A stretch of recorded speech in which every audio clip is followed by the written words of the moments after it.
नमस्कार, तुम्हा सर्वांचं आपल्या स्टडी पॉइंट या यूट्यूब चॅनलमध्ये स्वागत आहे। तर अंगणवाडी कर्मचारी सभा महाराष्ट्र यांच्या वतीने तमाम अंगणवाडी कर्मचाऱ्यांसाठी एक महत्त्वाची अशी अपडेट आलेली आहे। ही अपडेट सविस्तरपणे काय आहे ते जाणून घेण्या अगोदर तुम्ही जर आपल्या स्टडी पॉइंट या यूट्यूब चॅनलवरती जर नवीन असाल तर आपल्या चॅनलला लगेचच लाईक आणि सबस्क्राइब करायला विसरू नका। चला तर मग वेळ वाया न घालवता या मतदानाच्या म्हणजे उद्या मतदान तुम्ही घालायला जाण्या अगोदर आपल्या अंगणवाडी कर्मचारी सभा महाराष्ट्र यांच्या वतीने काय तुम्हाला महत्त्वपूर्ण अशी माहिती दिलेली आहे ते या ठिकाणी आपण पाहूया। बघा, या ठिकाणी तुम्ही पाहू शकता तुमच्या समोर आपल्या अंगणवाडी कर्मचारी सभा महाराष्ट्राचे या ठिकाणी लेखी पत्र आहे। प्रिय मित्र मैत्रिणींनो, सप्रेम नमस्कार। लोकसभा निवडणूक तोंडावर आली आहे। विदर्भात परवा मतदान होईल, यावेळी कोणाला मत द्यावे याचा तुमचा संभ्रम दूर करण्यासाठी हा पत्र प्रपंच आहे। नीट वाचावे। बघा कशा पद्धतीने या ठिकाणी माहिती दिलेला आहे। 2014 आणि 2019 ला भारतीयांनी भारतीय जनता पार्टीला बहुमत दिले व त्यांनी मोदींना पंतप्रधान केले। 10 वर्षाची मोठी संधी त्यांना दिली। आता कळते, बघा आता कळते की 2014 चे गुजरात मॉडेल खरे नव्हतेच। मीडियाला विकत घेऊन जनतेसमोर खोटे चित्र उभे केले होते। गेल्या 10 वर्षात केंद्र सरकारने भाजपाने काय केले? पुन्हा प्रश्नचिन्ह आहे। 40 कामगार कायदे सरकारने मोडीत काढले व 4 कामगार संहिता तयार केल्या। युनियन्स मोडीत काढण्याचा उद्योग सुरू केला आहे, ज्यामुळे कारखाना बंद करणे, कामगाराला वाऱ्यावर सोडणे मालकाला सोपे झाले। कामगारावर कंत्राटी कामगार म्हणून जगण्याचा कायदा आणला।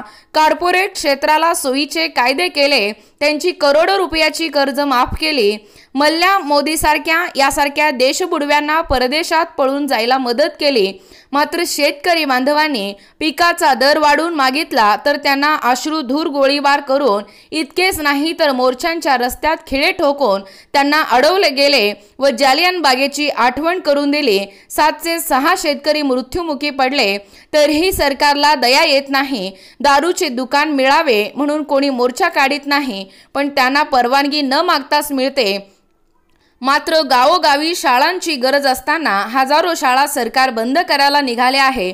संपूर्ण गांधी कुटुंब म्हणजे मोतीलाल नेहरू, पत्नी स्वरूपा देवी, मुलगा जवाहरलाल, मुलगी कृष्णा हाती सिंग, विजया लक्ष्मी पंडित, सून कमला देवी, नात इंदिरा गांधी, नातू राजीव गांधी या सर्वांनी देशासाठी तुरुंगवास भोगला तरीही त्यांनी देशाचे वाटोळे केले असा खोटा प्रचार करणारे भाजपाई कधीही स्वातंत्र्यासाठी तुरुंगात गेलेले नाही, हे लक्षात ठेवा। उलट मोदीचे पूर्वीच्या पंतप्रधानांनी 203 सार्वजनिक उद्योग देशात सुरू केलेले होते। त्यापैकी 33 उद्योग मोदी सरकारने विकले, कामगारांना बेकार केले। रेल्वे, LICB, SNL यासारख्या कंपन्या बंद केल्या तरीही जाहिरात मात्र विकास केला अशी करताय। यांचा विकास म्हणजे विकू का सगळं? पुन्हा प्रश्नचिन्ह आहे। असा आहे। अरबी समुद्रात शिवरायांचे स्मारक करतो सांगून मोदी व फडणवीसांनी मोठा गाजावाजा करून कोनशीना बसविली, पण अजून गेल्या 3 वर्षात तिथे एक वीट सुद्धा रचली नाही। मात्र 16 कोटी 60 लाख रुपये सल्लागारावर खर्च झाल्याची माहिती समोर आली आहे। करोडो रुपयांच्या जाहिराती छापून टीव्हीवर दाखवून आपल्याला उल्लू बनवण्याचा धंदा त्यांनी चालू केलाय। 9 कोटी 58 लाख महिलांना उज्ज्वला गॅस लाभार्थी केले, पण सिलेंडर एवढा महाग केला की 1 कोटी 80 लाख लोकांनी एकही सिलेंडर खरेदी केला नाही। 1 कोटी 51 लाख भगिनींनी एकच सिलेंडर खरेदी केला व आता त्याच शेगडीत लाकूड घालून बिचाऱ्या जेवण शिजवतात। 100% विद्युतीकरण झाले अशी टीव्हीवर जाहिरात पाहतो आपण, पण फोर्ब्स अहवाल सांगतो, बघा पण फोर्ब्स अहवाल सांगतो अजून 31 दशलक्ष घरात वीज पोचलीच नाही। खोटे पण रेटून बोलतात। डॉलरच्या तुलनेत रुपयात रोज घसरतो आहे तरीही देशातील नंबर 3 ही अर्थसत्ता आपली आहे असे मोदी सांगतात, पण ते खरे नाही।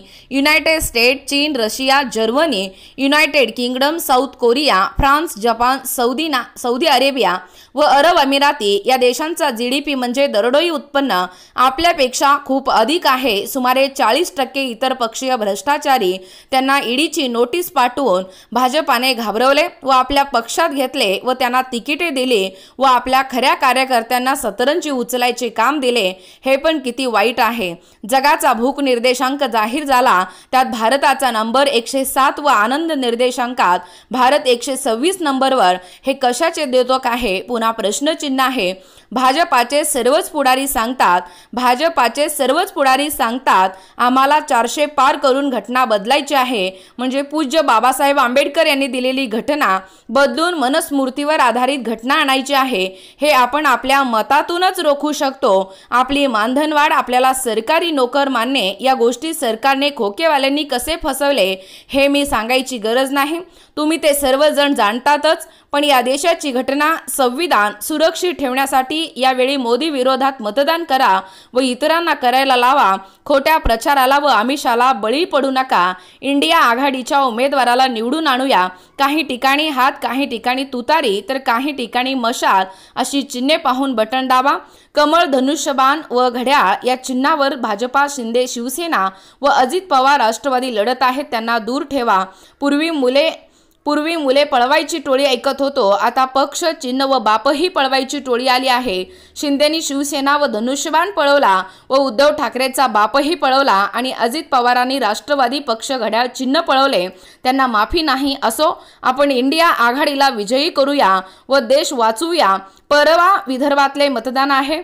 खरं तर हे पत्र आधीच जायला हवे होते, पण आपल्या सर्व भगिनींनी हे पत्र फॉरवर्ड करा, मित्रमैत्रिणींबरोबर बोला। मतदानाला मात्र नक्की जा, घरी बसू नका। विनीत कमल परुळेकर या मशाल चिन्हासमोरील बटन दाबा।